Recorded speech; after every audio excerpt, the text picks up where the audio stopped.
estrella Dios ha hecho, Él creó la tierra y mar, dueño es de toda ciencia, el pasado y lo que habrá, y su gran sabiduría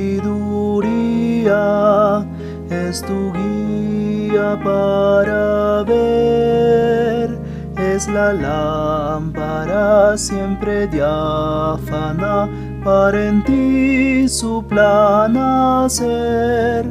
A su ley, a su ley, sus promesas son verdad. A su ley,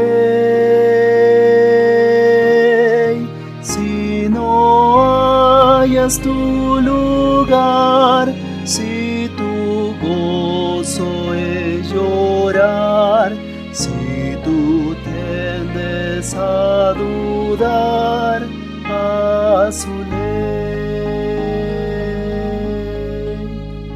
No es alguien alejado, quiere ser tu amigo fiel, te escucha atentamente cuando en oración con él, siempre anda a tu lado, no se apartará jamás. En debilidad y necesidad te da fuerza y dulce paz. A su ley, a su ley, sus promesas son verdad. A su ley, si no hallas tu lugar, si tu gozo es llorar, si tú tiendes a dudar, a su ley.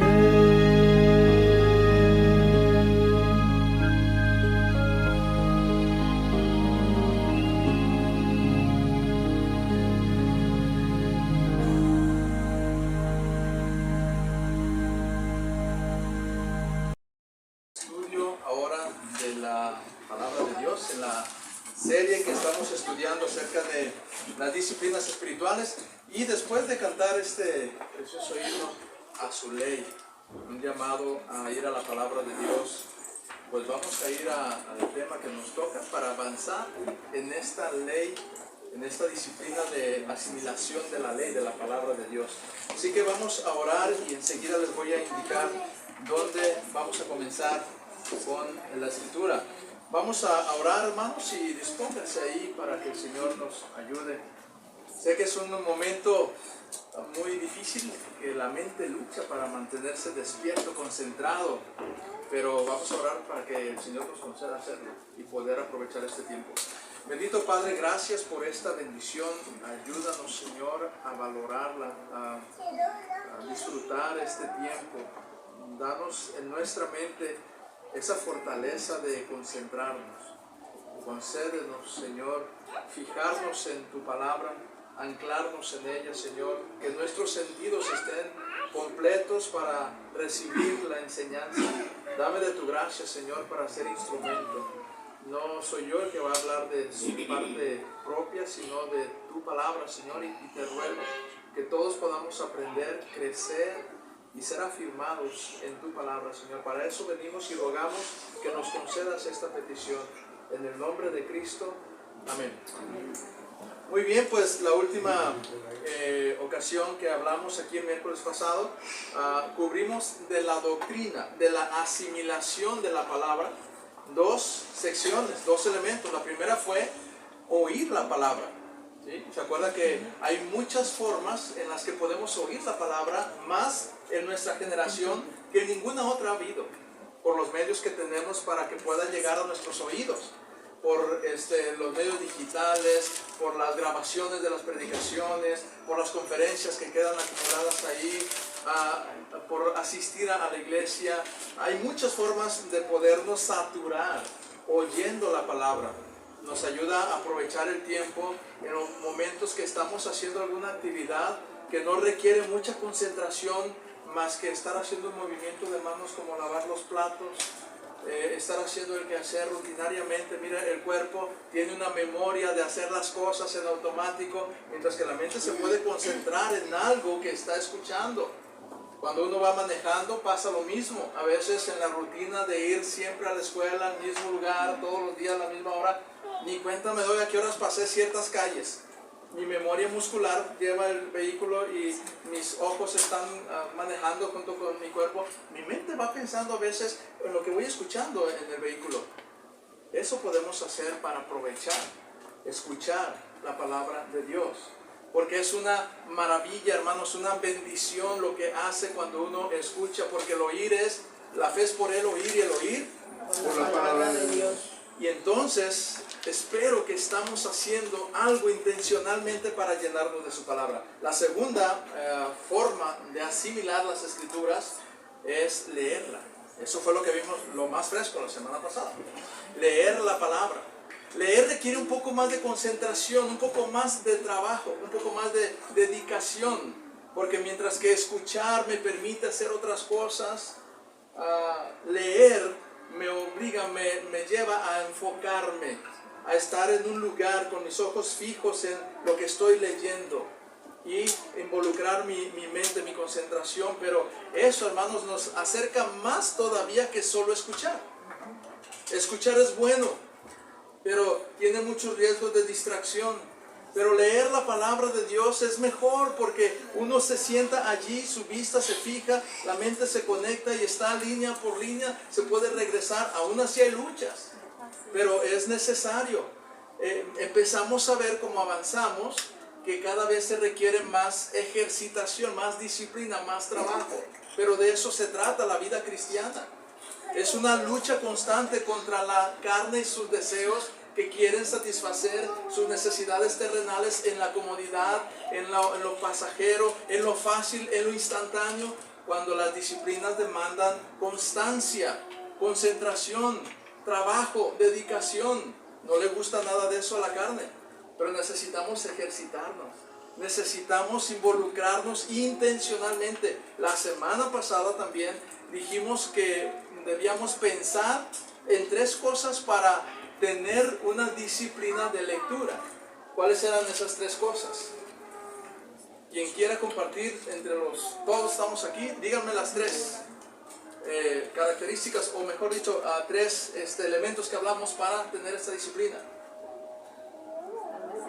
Número 1, establecer un horario. ¿Se acuerdan que les dije que la clave de la disciplina es... el secreto de la disciplina es aprender a vivir bajo un horario, establecer un horario? Si no logramos sujetarnos a ese horario, hermanos, el diablo va a hacer trizas con nuestra voluntad, nuestras emociones, para que no leamos la Biblia. Cualquier cosa nos va a mover o a quitar, porque no tenemos algo fijo como compromiso. Necesitamos establecer un horario, y eso es la tarea. Ahorita vamos a preguntar, vamos a ver cómo les fue con establecer un horario.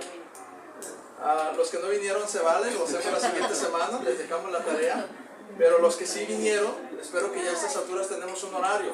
El horario tenía que ver con buscar un tiempo donde tú, según la situación de tu entorno, asimilas mejor la escritura.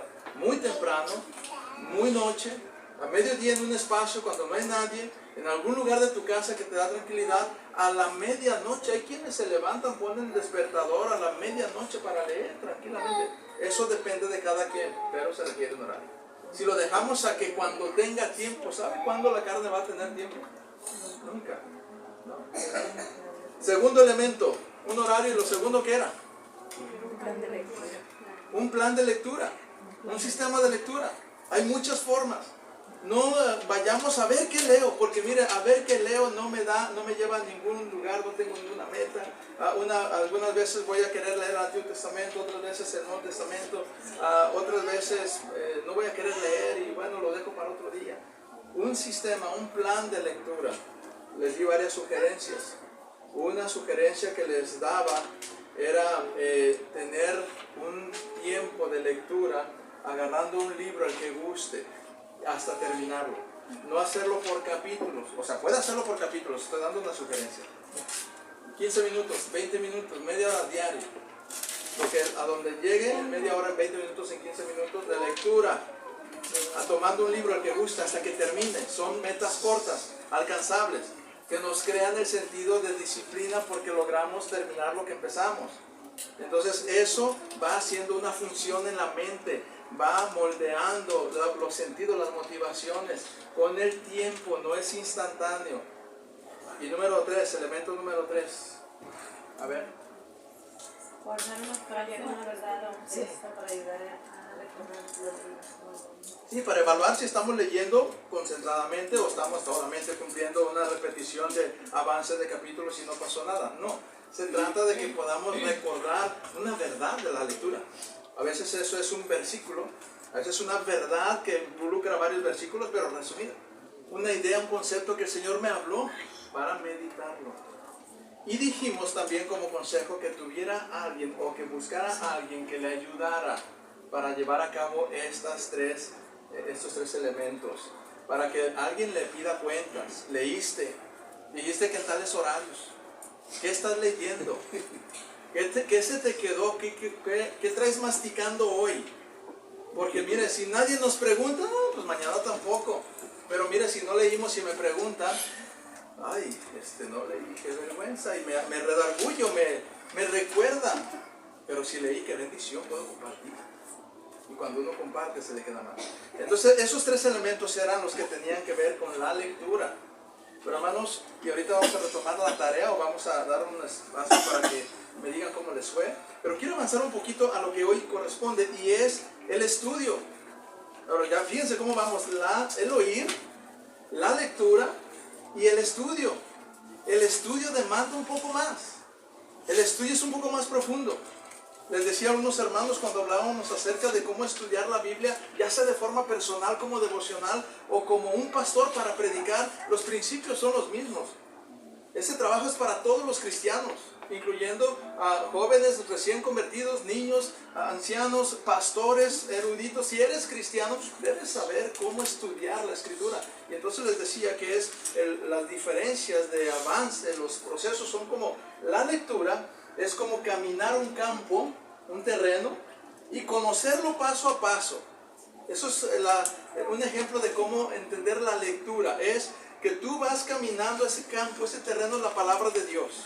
Y tú lo caminas paso a paso, no a la distancia. Eso podría aplicar a escuchar la palabra. No es como que tú ves y dices, allá veo un arbolito y acá veo una roca y acá. Eso puede ser que así sea muy a la distancia, sabes los elementos que hay ahí. Eso es como que escucharla. Pero quieres saber si ese arbolito tiene cierto tamaño, si ese arbolito tiene algún animalito arriba, si ese arbolito está con una rama seca. Acércate, caminas paso a paso el terreno, conoces el terreno y eso es la lectura, la asimilación de la lectura. Una vez que lees, conoces el texto completo con tus propios ojos. En el ejemplo de caminar es cuando cubres todo el terreno. Pero el estudio es escarbar debajo de ese terreno. Es saber qué hay debajo de esa superficie por la que has caminado. Eso es lo equivalente al estudio. Y eso nos ayuda a entender por qué allá hay un montículo de pasto verde y acá está seco, y acá hay un montón de arena y acá un árbol frondoso. Porque ahora cuando escarbo me doy cuenta lo que hay abajo. Me doy cuenta que en un lado pasa un río por abajo, puede ser que en otro esté un hormiguero, por acá tal vez hay una mina de oro, y entonces conozco el terreno de abajo y eso me da más conocimiento de ese espacio y mejor aprovechamiento de los recursos. En el ejemplo de caminar un terreno, a eso equivaldría el estudio.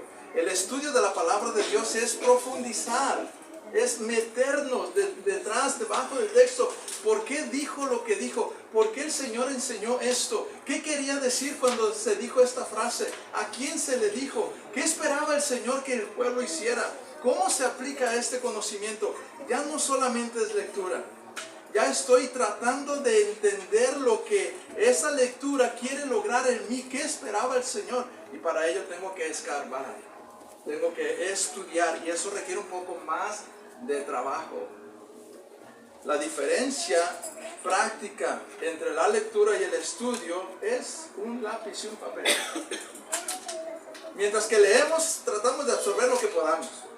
Pero cuando estudiamos, tomamos nota. Escribimos, anotamos, subrayamos, puntualizamos, para luego buscar palabras, frases, conexiones. Entonces, tómese un papel y lápiz cuando va a estudiar. Es importante, porque así es como puede asimilar. Eso es una forma, hay más cosas que hacer, pero un papel y un lápiz es lo básico para el estudio. Es su martillo y sus clavos. Pero luego hay otras herramientas según el terreno que esté explorando.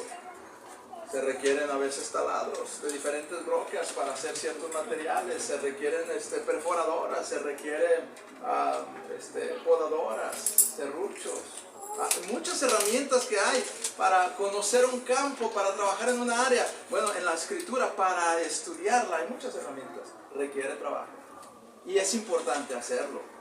Pero muchos cristianos, hermanos, batallan para leer. Imagínense para estudiar. Pero eso no justifica. El Señor no dice, bueno, yo sé que es bien difícil estudiar. Mira, me conformo con que lean. No, el Señor no se conforma con eso porque no nos llamó a que le sigamos como nosotros entendamos. Nos llamó a que le sigamos como Él quiere que le sigamos.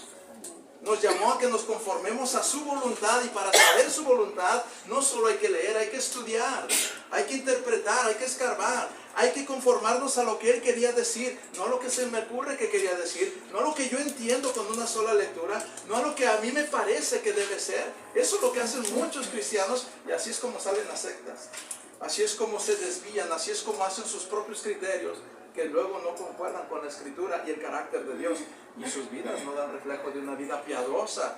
A veces solo legalista, a veces solo vanidad, a veces es orgullo, a veces es religión. Pero si quieres que realmente haya una transformación en el corazón, debemos estudiar para saber qué quería Dios decirnos. Y entonces la palabra de Dios hará su efecto. Quiero que vean Juan 17, por favor. Juan 17. Versículo 16. Alguien dele lectura claro y fuerte a este pasaje. Juan 17, 16.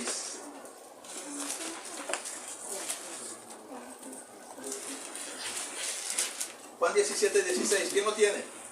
16. Juan 17, 16. No son del mundo, como tampoco yo soy del mundo. Y el 17 también, perdón. Santifícalos en tu verdad. Tu palabra es verdad. Esa idea completa desde el 16. No son del mundo como tampoco yo soy del mundo. Eso está diciendo la razón por la que necesitamos estudiar la palabra. Y luego dice, santifícalos ¿en qué? En tu verdad. Tu palabra es verdad. No hay otra forma de ser santificados, hermanos. No hay otra forma de ser purificados, de ser consagrados, transformados, si no es por la verdad.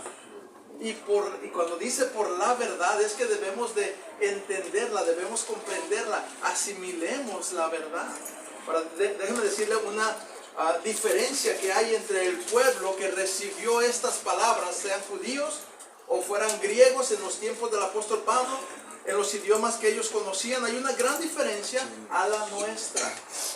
Ellos, cuando escuchaban estas palabras, las escuchaban en su idioma, en su cultura y en su contexto. Entendían rápidamente de lo que se estaba hablando.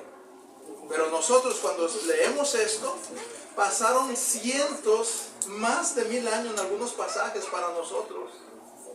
Y la cultura que ellos entendían, ya nosotros no la entendemos. El contexto en que ellos vivían, a veces nosotros no lo entendemos. Entonces tenemos que lidiar, que luchar, que vencer el obstáculo del tiempo, de la cultura y del idioma. porque no está escrito en el idioma para nosotros para nosotros cuando lo leemos es español, pero fue en griego, fue en arameo, fue en hebreo, como la escritura se reveló. Entonces, como es una traducción lo que tenemos, demanda con mayor razón estudio. Demanda estudiar. Pero ¿sabe qué se han creído muchos cristianos? Que no se requiere estudiar tanto, solo leer. Y lo que el texto te diga, ahí está, eso debe ser. Y por eso, y eso por cierto es arrogancia, pensando que nada más con que leamos la hicimos, porque no estamos considerando que este idioma no es el original en el que se reveló y necesitamos entender la cultura de aquel tiempo. Entonces cuando lo hacemos así, hermanos, podemos caer en malas interpretaciones y no crecemos. Hay muchos pasajes fuera de contexto que se están usando hoy en día en sincera percepción equivocada. Es decir, creyentes afirman que lo que dice allí quiere decir tal cosa que no quiere decir. Y nos perdemos lo que realmente se quiere decir. Un ejemplo que es muy sencillo de entender, dice el salmista: lávame más y más de mi maldad. Y pues la esencia del mensaje no cambia mucho, pero si nomás lo dejamos así, sin entender la cultura, el contexto y las costumbres de ellos, nos perdemos de una gran riqueza. Porque nosotros oramos y decimos: lávame más y más de mi maldad. Y pensamos que porque decimos lávame más y más de mi maldad va a ocurrir en automático y el día de mañana va a ser consagrado. Porque oré eso, o porque deseo eso.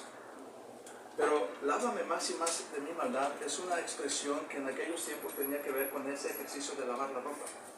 Para nosotros hoy en día lavar la ropa es aromatizante y jabón oloroso y la lavadora que hace todo el trabajo y sale bien, a veces hasta planchadito. No se requiere gran esfuerzo. La ropa ahora con los detergentes que se usan se cuida mucho.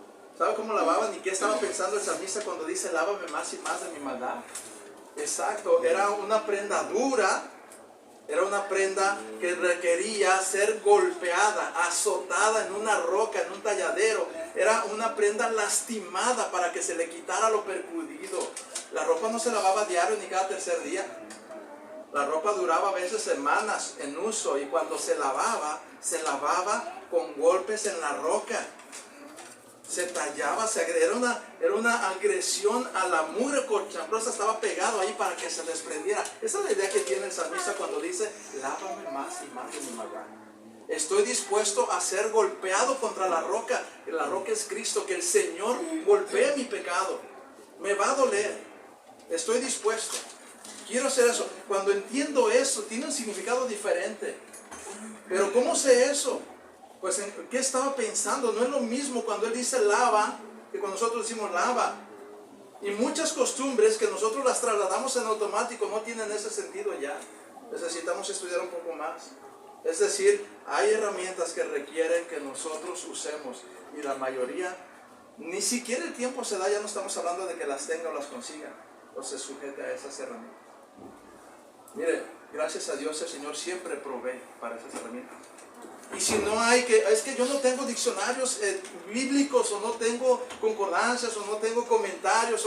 Mire, si tiene la escritura y tiempo suficiente, el Señor provee de instrucción a través de la iglesia.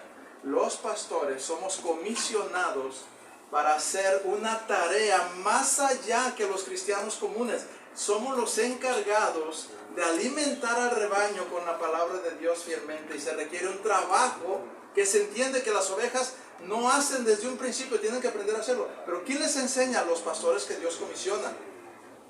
Y se les demanda estudio, dedicación, para que alimenten al rebaño correctamente. Y si no tiene ninguna herramienta, usted puede apoyarse en el instructor, en el pastor, corroborando con la Biblia a ver si concuerda lo que dice, pero puede preguntar lo que no sabe. No asuma que usted entiende todo porque lo lee. Y porque las palabras le parecen familiares, pues es una traducción a su idioma, pero a veces hay dudas de qué estará queriendo decir aquí, qué significa esto. Y cuando no lo entendemos, y si no tenemos herramientas, no preguntamos, no pedimos el consejo a quien sabe, a quien ha estudiado, pues hermanos, nos quedamos en la ignorancia. Mínimo, escuche mucha predicación. Y tenga cuidado de quien escucha. Pero escuche predicación. Y la iglesia local que tiene un pastor, ay, hermano, ahí usted puede acercarse.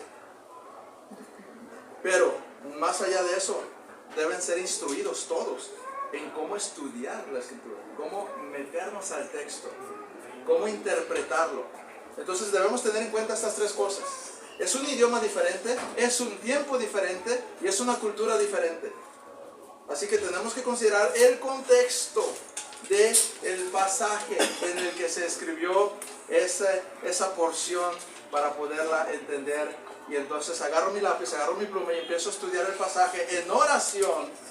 Y le pido al Señor que me ilumine, que me ayude. Y va a haber algo que voy a entender ahí, pero va a haber algunas cosas que no voy a entender y las subrayo. Los pastores mismos que tenemos ya años predicando la palabra de Dios, en el proceso del estudio nos encontramos con frases y palabras que no entendemos de primera mano. Tenemos que estudiarlas y revisarlas al contexto cultural, al contexto bíblico, para poder saber qué estaba queriendo decir. Y a veces olvidamos lo que acabamos de haber estudiado y volvemos a revisarlo. Si eso le pasa a alguien que está constantemente estudiando con muchas herramientas, hermano, la congregación es más fácil que le suceda esto. Y por lo tanto necesitamos desarrollar esa disciplina de estudio, de preguntar, de subrayar. Miren, vamos a 3 pasajes nada más para... Hoy quiero motivarle, animarle, despertar ese deseo de estudio. Y vamos en la siguiente sesión, vamos a ver ya cómo usar herramientas para estudio. Pero hoy quiero que vea 3 pasajes, 3 ejemplos. El primero, Esdras 7:10. Esdras 7:10. También alguien que lo lea, por favor. Esdras 7:10. Alguien más que tenga de una vez Hechos 17:11.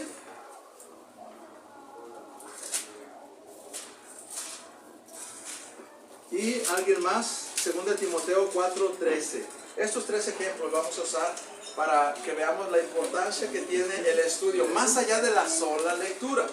Primero, Esdras 7:10. ¿Quién puede leerlo? Arturito. Lee Esdras 7:10. Porque Esdras había preparado su corazón para inquirir la ley de Jehová y para cumplirla, y para enseñar en Israel sus estatutos y decretos. Ok, ¿esos hermanos creen que habla solamente de una lectura? No, porque Esdras había preparado su corazón para inquirir. Hay una traducción que lo pone para estudiar, para escudriñar, para escarbar. Y eso que conocía el idioma original. Pero había preparado su corazón. Eso significa que él había trabajado en orientar su corazón, su voluntad, su decisión para aprender, para estudiar la palabra de Dios. ¿Cuál era el propósito del estudio? ¿Cuál es el propósito del estudio para nosotros, hermanos? Ahí está, para vivir la palabra, para practicar la palabra. Dice que había preparado el corazón para inquirir, es decir, para estudiar la palabra. ¿Con qué propósito? ¿Para qué más dice? Cumplirla y para enseñar en Israel sus estatutos y decretos. Cumplirla. Hermanos, eso es lo que el Señor espera que hagamos cuando estudiamos. No es para decirle a otro en que está mal, no es para pararnos y señalar lo que no se está haciendo bien, no es para mostrarles cuánto sé yo, no es para justificar que yo soy el pastor, es para vivir la palabra. Para vivirla en primer lugar, porque el estudio de la palabra, que es algo que Dios quiere que cada cristiano haga, es para santificar el alma. Y entonces la tercera fase es ¿para qué? Para enseñarla. Para enseñar en Israel sus estatutos y decretos. En ese orden. Se prepara el corazón para estudiar, porque así se va a poder practicar y entonces se puede enseñar. Mire, hay un nivel de enseñanza teórico, pero el que impacta las vidas es el práctico. Es la congruencia de lo que digo con lo que vivo. Y todos estamos en un proceso. Deberíamos ser conscientes de ello. Deberíamos de estar pensando si lo que estamos aprendiendo lo estamos practicando, porque eso nos permite enseñarlo. Miren, los hijos, la colonia, nuestros compañeros de trabajo, nos oyen hablar bien bonito, pero ellos quieren ver si vivimos lo que hablamos. Y si vivimos lo que hablamos, son instruidos a veces sin palabra, porque ya nos escucharon, ahora nos ven y son instruidos, son impactados. Eso es lo que el Señor quiere que hagamos. Entonces el estudio, hermanos, es más complejo, demanda más, pero tiene un efecto más profundo. Es muy bonito, muy glorioso cuando uno está estudiando y descubre una verdad y dice, wow.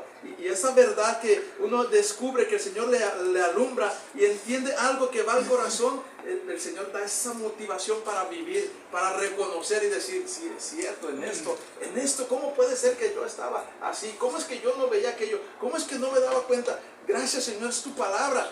Y entonces me dispongo a practicar. Y cuando la enseño y la practico, dice la Escritura que al Señor Jesucristo lo comparaba con los escribas y decían, enseña como qué y no como los escribas. Los escribas se las sabían todas, se las sabían. Y hermanos, hay hermanos que se las saben, en teoría. Se las saben, pero no las viven. Tengamos cuidado, hermanos, cuando nos demos cuenta que no estamos viviendo algo. Lo que tenemos que hacer es empezar a vivirlo y empezar a reconocerlo, porque cuando nos damos cuenta que no estamos viviendo algo de Dios, es porque la palabra de Dios nos ha llegado.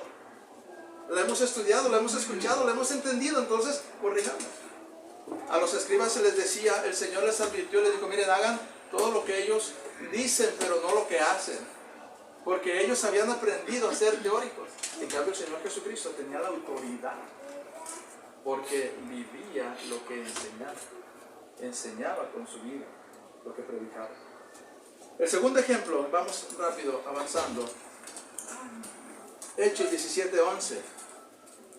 Y estos eran más nobles que los que estaban en Tesalónica, pues recibieron la palabra con toda solicitud, escudriñando cada día las Escrituras para ver si estas cosas eran así.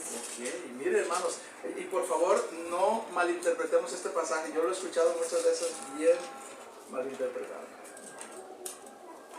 Los de Berea los comparan con Tesalónica. En Tesalónica acababa de ser expulsado Pablo y perseguido, y los de allí estaban furiosos porque les había enseñado algo nuevo.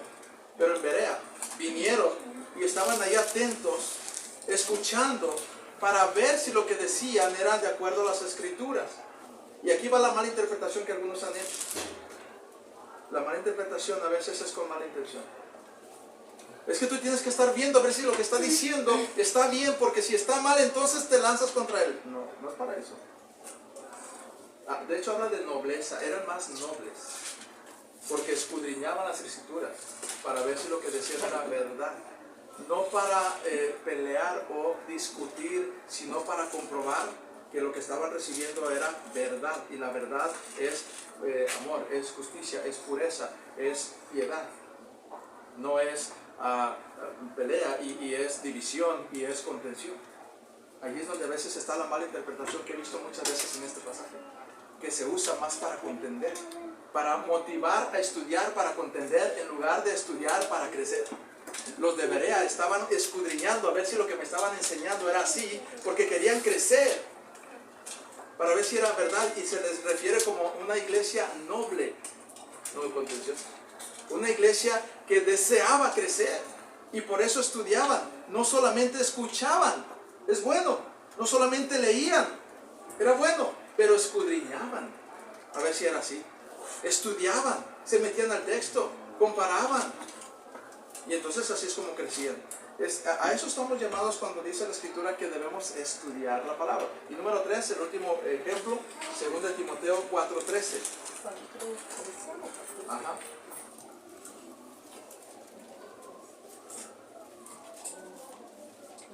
Trae cuando vengas en capote que dejen Troas, en casa de Carpo, y los libros mayormente los pergaminos. Trae cuando vengas, en mi capote, venía el tiempo de frío. Los libros, y eso hablaba de herramientas que tenía para interpretar, para crecer. Algunos posiblemente eran escritos de contemporáneos o de algunos incluso maestros de la ley que habían escrito algunas interpretaciones de la Escritura y las estudiaba Pablo. por aquellos de que no, yo solo la Biblia, nada más, no solo la Biblia. Bueno, hay buenos libros que están basados en la Biblia, que le animo a estudiar. Hay comentaristas que necesitas estudiar. Hay hombres del pasado que ya el Señor usó tremendamente, que necesitamos estudiar. Porque ellos se basaron en las Escrituras y dieron interpretaciones de la vida real, de cómo ayudarnos a entender mejor. Al final de cuentas nos llevan a las Escrituras. Y Pablo dice los libros, pero ¿sabe qué hace? Y los pergaminos. ¿Los pergaminos sabe qué eran? La palabra de Dios escrita en aquel tiempo, la ley antigua. Lo que se tenía como Biblia. Los pergaminos. Ahora, ¿quién era Pablo? Imagínense. ¿Y quién era Pablo para entonces? Pablo ya había subido al tercer cielo. Para entonces ya había escuchado cosas que no les daba al hombre expresar. Ya había oído cosas inefables. Si alguien había estado tan cerca de la gloria de Dios, de Cristo, del cielo, era Pablo. Y todavía en su final jornada antes de morir dice: tráeme las Escrituras porque las quiero seguir estudiando. Quiero seguir aprendiendo. Y me encanta un comentario que refiere este texto como que él pedía su capote para calentar su cuerpo y las Escrituras para calentar su corazón y su mente. Cuando él era alguien que conocía más que cualquiera las Escrituras, las seguía procurando para estudiarlas. Y nosotros, hermanos, tenemos que recordar que el cristiano ha sido llamado a conformarse a la voluntad de Dios, y que la voluntad de Dios es expresada en las Escrituras que tenemos en nuestro idioma, y que estas Escrituras fueron escritas en un idioma que no era el nuestro, y tenemos que estudiarlo y tenemos que relacionarnos con ello para comprenderlo y asimilar su voluntad.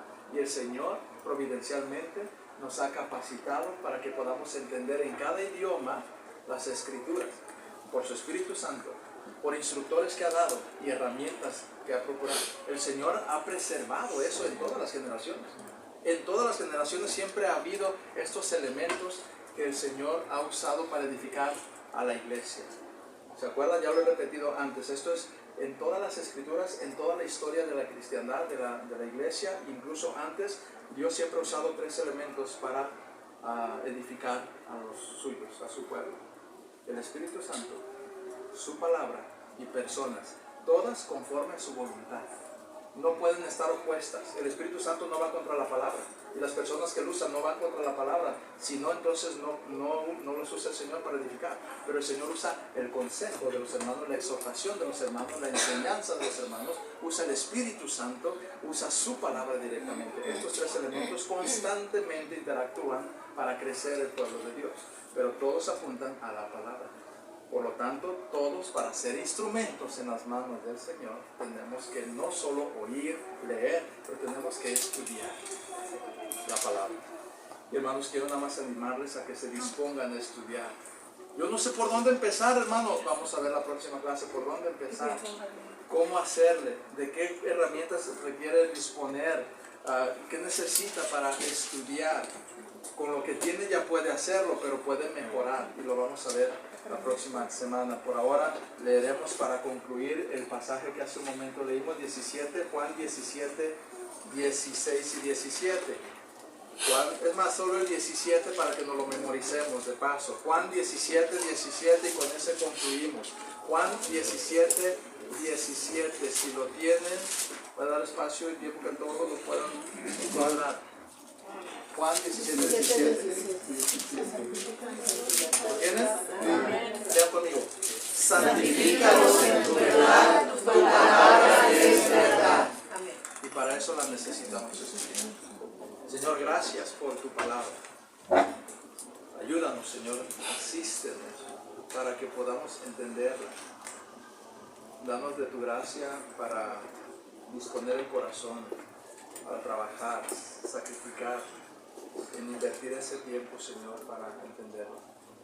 Ayúdame, Señor, como instrumento a capacitar en la medida que tú quieras a mis hermanos, y ser capacitado, Señor, también por lo que tú dispongas para seguir aprendiendo. Pero ayúdanos, Señor, a ser estudiosos. Despierta en nosotros esa disciplina, Señor, y ayúdanos a crecer en ella. Pon en el corazón el deseo, la humildad, la convicción para dar ese paso, Señor, de disciplina, de estudio. Ayúdanos, Señor, en el nombre de Cristo. Amén. Hermanos, ¿cómo